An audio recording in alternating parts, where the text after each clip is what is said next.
Since well before Victor Hugo looked up at Notre Dame and thought, what if a hunchback lived in there? Authors have been inspired by Paris. Welcome to the Storytime in Paris podcast on Paris Underground Radio, where we keep that tradition alive by showcasing an author with a French connection in each episode. Every episode will feature 5 questions asked by you, our author's biggest fans, and answered live on air. Then, our authors will treat us to a reading of an excerpt from their book. Who knows? Maybe you'll even be inspired to write your own great French novel. I'm your host, Jennifer Garrity. This week, my guest is American mystery writer Cara Black. Cara has written 20 books in her New York Times best-selling Aimée Leduc series, starring Aimée Leduc as a Paris-based private investigator. Cara's 21st book of the series, Murder at the Porte de Versailles, will be out on March 22nd, 2022. She has been nominated for multiple Anthony and Macavity awards, and her books have been translated into 7 different languages. Last year, however, Cara decided to venture away from PI Leduc to try her pen at something different, and wrote 3 Hours in Paris, a work of historical fiction that begins with the fact that Hitler only spent 3 hours of his life in Paris, and imagines one possible thrilling reason why. Please help me welcome Cara Black, author of the Aimée Leduc series and 3 Hours in Paris. Thank you so much, Cara, for joining me today. I'm really happy to be able to talk to you. Well, thank you for inviting me, Jennifer. It's fun to be here virtually. Can you start off by telling us a little bit about who you are and a little about your books? Sure. I'm in Paris right now, so happy to be back after almost 2 years. I was last year, October 2019. So I write the Aimée Leduc books set in the different arrondissements of Paris, and I drink a lot of espresso, which is what I share in common with my private detective. I do not live on the Ile Saint-Louis, but I would like to. And, I'm not a fashionista as she is. And I also have a dog in the same species, but he is not as well behaved as Miles Davis or Miles Davis. So, I've written about 20, a lot, in each arrondissement of Paris where Aimée does her detective. However, I actually made a mistake when I was writing, and I put 2 in one arrondissement. So I'm writing 21, which is why I'm here now, researching my next book. So, but what I did was take a little break and write a historical thriller, 3 Hours in Paris, non-series, set in 1940 when France was occupied, and that was a real departure for me because I've written a series. It was my editor encouraged me to stretch my wings and use some muscle and try something new. And I'm so glad I did. It was a little scary, I really have to say, after 20 books, but it's good to, exercise that writing muscle. I'm really glad you did too. Oh, thank you. Can you tell us a little bit about your connection to France, or maybe specifically to Paris? Sure. Well, when I grew up, I went to a French school, and we had French nuns who spoke French and taught us archaic French. So when I first came to France, no one understood what I was saying. They were, I was saying things that, people hadn't used since the 19th century because of those nuns. So in the 25 years or so that I've been coming to France, I have really good friends here. I have hopefully picked up a bit of the fleek jargon. But my connection was that my father was a Francophile. He, wanted to make wine. He encouraged my mother to cook French. I don't know why. We are not French. We are Midwestern, no French family, but just this Francophile thing. And so I was very excited to come, after I read a book by Romain Gary, Promise at Dawn. It was just a book that really opened my eyes to literature. And when I came to Paris the first time, I met him. He was so kind, and he took me for my first ever espresso and a cigar. So I was pretty heady stuff. And it was years later when I came back to Paris, and my friend's mother, who was a hidden Jewish girl during the German occupation in the Marais, kind of inspired this story because I had never really heard that story. And this was in the 90s too, when a lot of what we now know, wasn't really known then. And so I wanted to write about that, what it was like, trying to imagine how difficult that could be. And she's still alive, thank heavens. Her family isn't. But so it was just this whole story about what France went through. And so that was Murder in the Marais, my first book. It took me 3.5 years to write, but it was really about, exploring, those kinds of issues, which I tell you, even though it's my first book, so many of those issues are valid today, all the time, immigrants and prejudice and racism. And it's all, it's kind of unfortunately universal. And so I see a resonance today, sadly, but it's everywhere in the world. But yeah, unfortunately. I noticed some of those same things popped up in 3 Hours in Paris, although, a little bit more obviously because it's obviously taking place during the German occupation.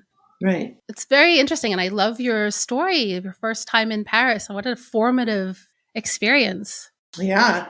He won the Prix Goncourt not once, but twice. You're only supposed to win it once. Wow. So I have some questions for you from your fans and your followers. And the first one, which I wish I could take credit for, but is not my own. If you only had 3 hours in Paris, what would you do with them? If I only had 3 hours in Paris, well, I would find my favorite cafe and I would sit there, and it would be near the Seine, probably on Ile Saint-Louis. And I would sit there and I would coffee up, or I would have, a coupe de champagne, and I would maybe be a little bit of a flâneur, and that's what I would do. I would just be on the street in a cafe, just walking. I find things all the time when I just be a flâneur. Yeah, I think that's a perfect answer. A lot of your followers wanted to know about your creative process and how you research new projects. So how does that happen? Where do you start? Sure. I write in the morning when I'm home. I'm here in Paris, so it's a little different. But right now, like all day today, this morning I was at the National Archives, which are out at Pierrefitte, World War II archives. So I was very lucky to get a reservation and get my new card to check things out and look at the archives. And I'm so happy I could find the files I've been looking for. And that's actually pretty close. So that was pretty easy. So I've been at the archives in the morning. I went to the area I'm going to write about this afternoon. And, I just walked around and I poked around. I poke around a lot. I poke around, I look around. And I was actually walking on the Petit Ceinture in the 19th today. There's a little bit of it. So I just kind of poke around, get curious, open a door, check what building this is, how maybe Aimée could walk this route or what she would see and things like that. So here when I'm on the ground, I'm not writing a lot. I'm doing historical research. And I call research talking to a cafe owner research, right? Because you're finding out what it's like there, or the bus driver, or I went in a funny toy store today and the man was so funny. And I was with my friend who's French, and she's like, he's just old French style. He's just so grumpy. He doesn't want to serve his customers. And I was like, he's going in the book. He's going in the book in this funky toy store. What do you think it is about Paris that makes it such an inspirational backdrop for your stories? Well, my stories come from here. So, like my friend's mother, all the stories, I never knew I was writing a series, Jennifer, when I started. I just wrote that first book, and I really had to write that book. It was something personally I needed to do, and I was lucky I got to sell it. And then my editor was talking to me, and she said, well, where is Aimée Leduc going next? And I said, excuse me? Yeah, what about that apartment on Ile Saint-Louis and that dog? And what about that? Wait, you're writing a series, aren't you? And I lied and said, of course I am. So she was actually feeding me things, like what is Aimée's personal life, which is always continued in every book, right? She's a human being. She doesn't live in a vacuum. We want to know what's going on with her. But she's also got a job or a crime to solve. So I'm, and then the next one I said in Belleville, because I was staying with a friend in Belleville.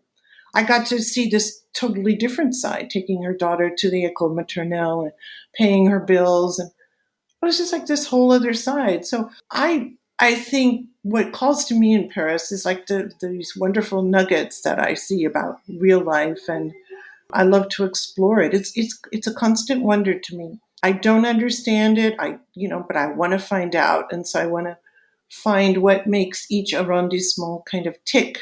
The ambiance. Like where you live, it has a feeling, a flavor, and where I'm at, it has a very different flavor.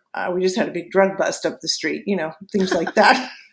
Okay. But, yeah, as they do here. but it's all families too, so it's really interesting, and how it's changed, and I just love that. I love the sociology. I like the diverse communities. I like to see history, from the past woven or colliding with today. There's just such a richness here, and I love walking on cobblestones that are 17th century. I don't think you can beat that. Yeah, unless you're in heels, then it's no fun. True. Good point. We'll be right back with Storytime in Paris after a word from our sponsors. Hi, welcome to Wine Dine Caroline's Happy Hour. I'm Caroline Connor, a wine expert living in Lyon, France, where I am otherwise known as Wine Dine Caroline. Now, this isn't your average wine podcast. You can join me at Happy Hour, where I'll be meeting with friends, new and old, to hear a funny, stupid, or just all-out ridiculous story from their life. And then I'll pair a wine with it. Join us for belly laughs, silliness, and lots of love. Cheers! We've all seen the Eiffel Tower, queued at the Louvre, and picnicked on the steps of Sacré-Cœur. But a treasure hunt through the Marais, drag queen bingo in Belleville, graffiti art installations in abandoned warehouses in the 14th? Those are the unique Parisian experiences we don't want to let slip away. My name is Jennifer Garrity, and I'm the host of Don't Miss This. From art installations to authors' talks to tours to culinary ateliers and everything in between. Each week, Don't Miss This will fill you in on the best of what's going on in Paris. Don't Miss This airs every Sunday on Paris Underground Radio. If you think you've got something we should know about, please email us at hello@parisundergroundradio.com. Happy exploring! And now, back to Storytime in Paris. Do you tend to stay in the arrondissement you're writing about, or just visit it? I visited. I wish I could. I'm sleeping up in an office right now, my friend's office. That's just fine. No, and she just moved here, so it's pretty interesting. But no, I if I'm lucky, I could. But I basically just go there like I was there pretty much most of this afternoon, and just trying to get the feeling. I was very lucky to have a friend who's a doctor who introduced me to some nurses. So actually, they're sisters and they're nurses, and they work in the clinic in the arrondissement. And they're like, "Oh, I think you should meet this man. He was born in this arrondissement. He's like in his 80s.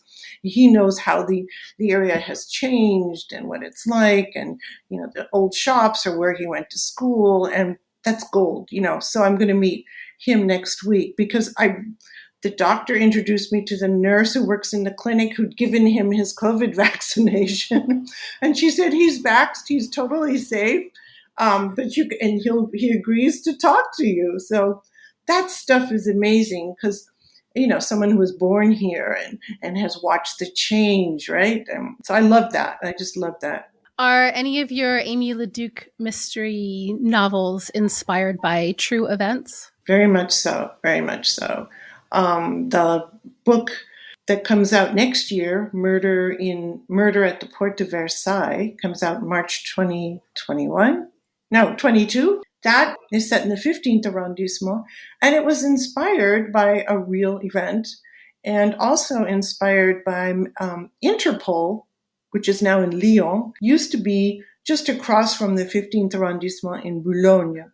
And I got to meet a man who worked in Interpol, American, worked in Interpol then, and there was a bombing at Interpol, and that was one of the reasons they packed up and left and went to Lyon, many other reasons. And he told me all about this, and it was when they still used paper, right? Everything wasn't digitized, so one of his jobs was to take all this paper as they were converting it to, I think it went to microfiche before, so this was a long time ago.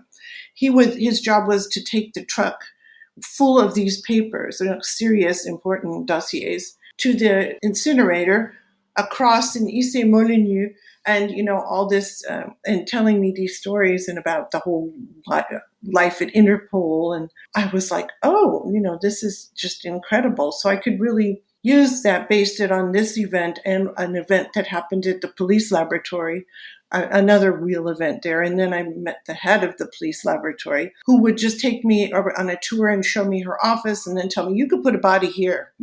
She was really into it. So they really like that. So I got to go to the canteen with them at the police lab. I got to do a lot of things.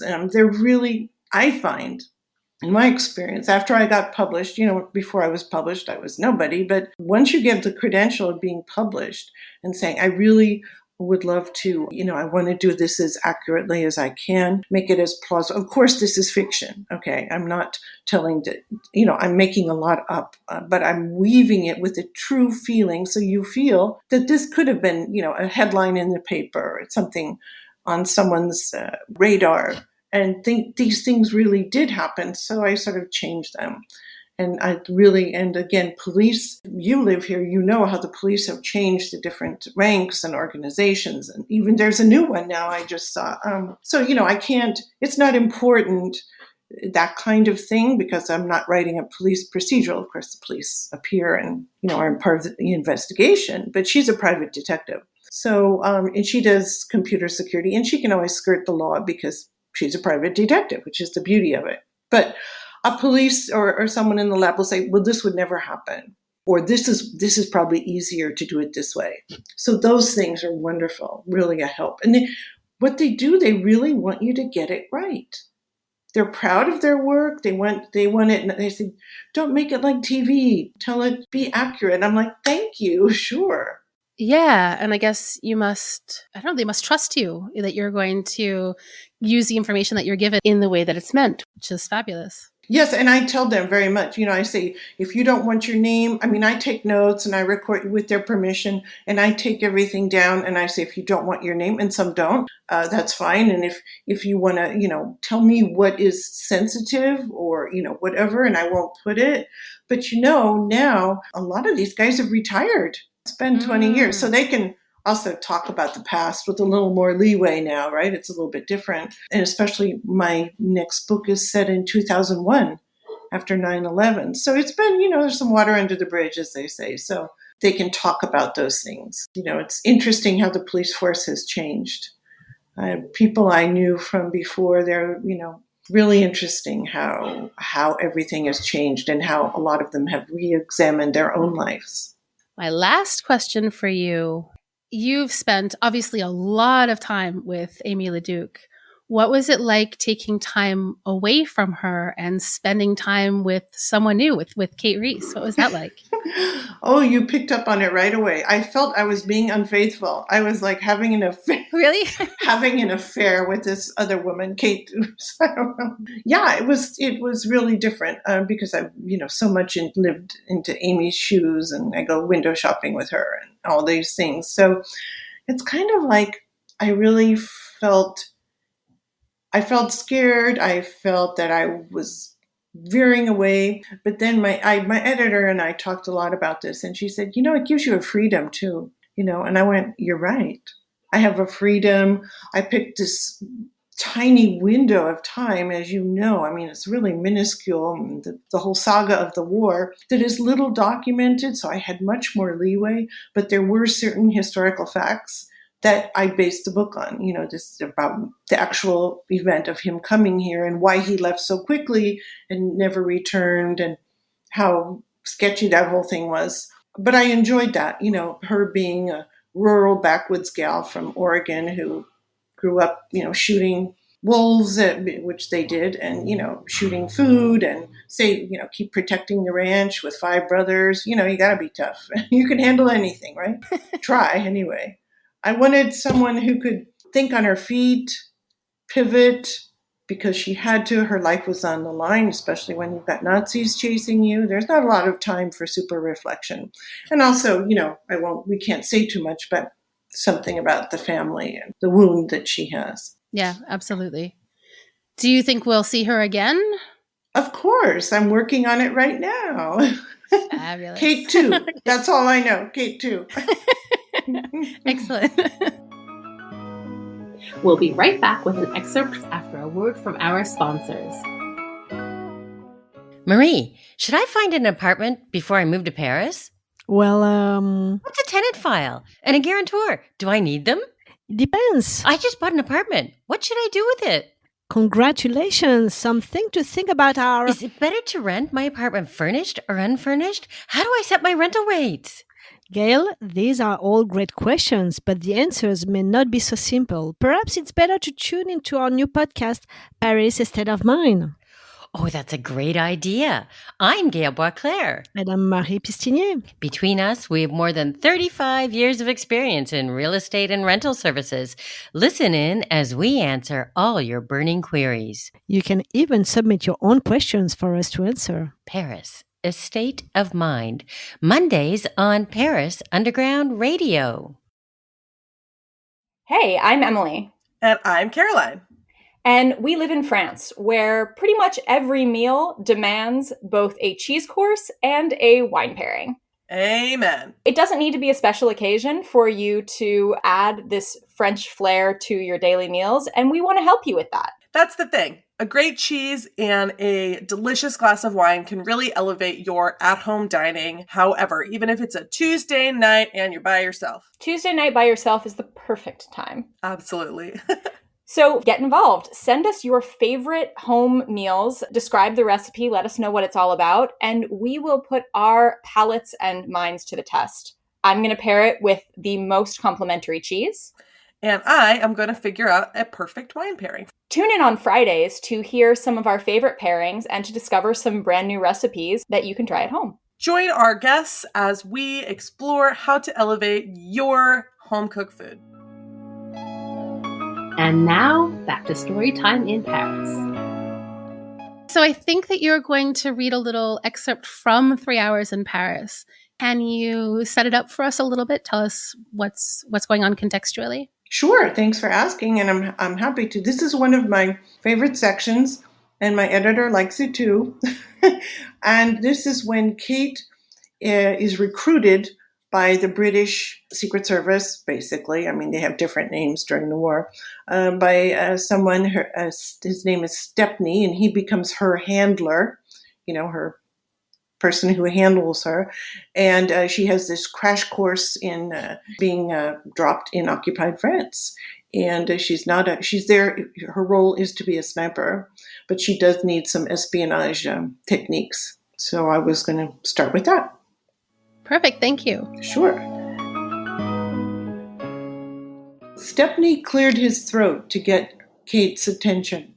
"We have limited time, Mrs. Reese.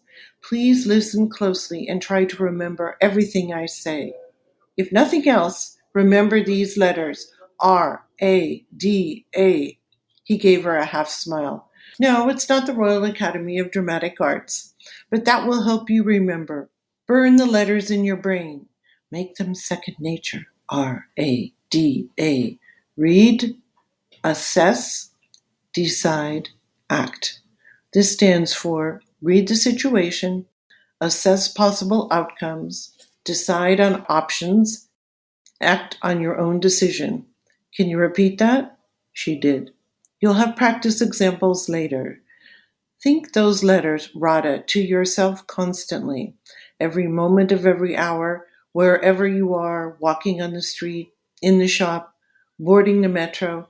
Any moment, a German soldier might stop and demand your papers. It's impossible to avoid them, so you need to be prepared. Always have a story ready, but be flexible according to the situation. Use your intuition, your instinct." Kate shifted in the hardback chair. "So you're sending me behind enemy lines?" "That depends on how well you do in training," he said. "But I believe you're more than capable, based on what I've seen. You've got what you Americans call moxie, Mrs. Reese. In Oregon, we call that hellfire. Thinking on the fly is essential, he said, improvising. Whenever you go, a shop, a cafe, you always need to look for the back way out. Know the closest bus stop, and always have a carnet of tickets, one ready in your pocket. Mingle in crowds, blend in. Never do anything to draw attention to yourself. The minute you open your mouth, not a good idea. Stepney went to the door, then turned around. Do you have any friends or acquaintances in Paris you still correspond with? She nodded. One or two, but who? Stepney's voice rose. For the first time, she saw weariness on his thin face. Stepney blew air from his mouth. Avoid the temptation to look them up, he said. Don't go anywhere near your old lodging, the bakery you used to visit. Don't say hello if you see your old concierge. You don't want to contact or compromise anyone. What do you mean by compromise? Paris has changed under the occupation, said Stepney. So has everyone you once knew. Some may have German sympathies, or need a job with the occupiers, or just need to keep their apartment, protect their family. There are a million reasons a former friend might turn you over to the Germans. Money, of course, is the simplest. Trust no one.